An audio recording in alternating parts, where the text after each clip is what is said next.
Hai, nama saya Elisa. Saya akan bahas mengenai sejarah revolusi hijau di dunia dan di Indonesia. Sebelumnya, apakah teman-teman pernah mendengar kata revolusi hijau? Jika belum, mari kita belajar bersama-sama ya. Teman-teman, revolusi hijau ini bukan gerakan dengan pakaian hijau-hijau loh ya. Nah, revolusi hijau ini merupakan sebuah usaha dalam mengembangkan teknologi pertanian yang bertujuan untuk meningkatkan produksi pangan. Nah, ini adalah Thomas Robert Malthus. Beliau menyatakan bahwa revolusi hijau terjadi karena semakin meningkatnya jumlah penduduk di dunia, namun tidak diiringi dengan peningkatan jumlah produksi pangan.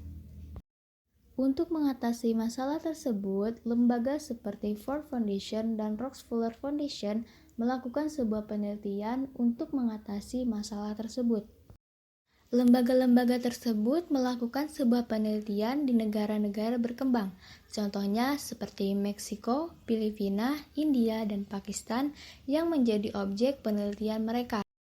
Pertama-tama kita ke Meksiko dulu nih. Nah, di Meksiko pada tahun 1944 ada sebuah pusat penelitian benih jagung yang didukung oleh Rockefeller Foundation. Apakah penelitian tersebut berhasil?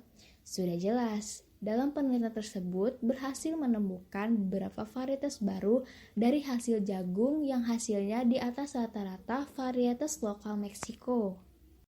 Nah, sekarang kita beralih ke Filipina ya. Di Filipina ini pada tahun 1962, Rockefeller Foundation dan Ford Foundation mendirikan sebuah badan penelitian tanaman di Los Banos. Nama badan tersebut ialah International Rice Research Institute. Tahukah kamu, ini adalah Norman Ernest Borlaug. Beliau lahir pada 25 Maret tahun 1914.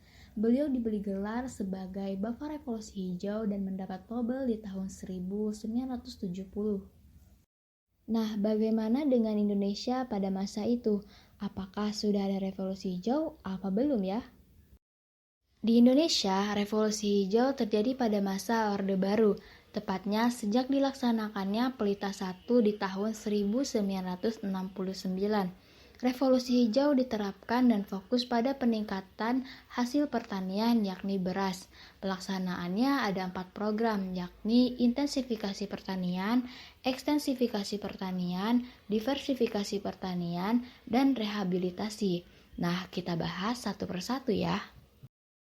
Pertama, intensifikasi pertanian.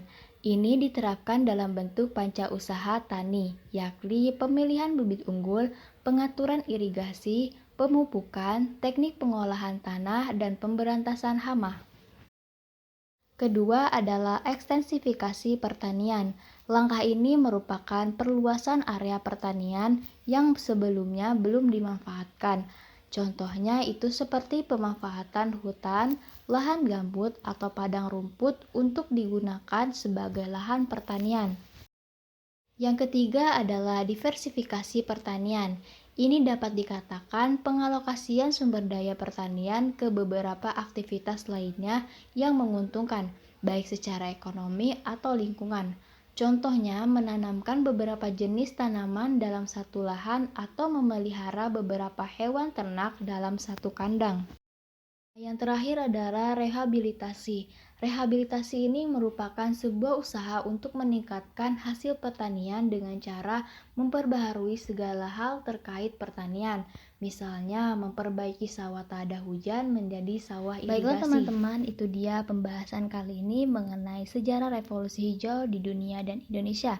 Cukup sekian dan terima kasih. See you next time untuk video selanjutnya.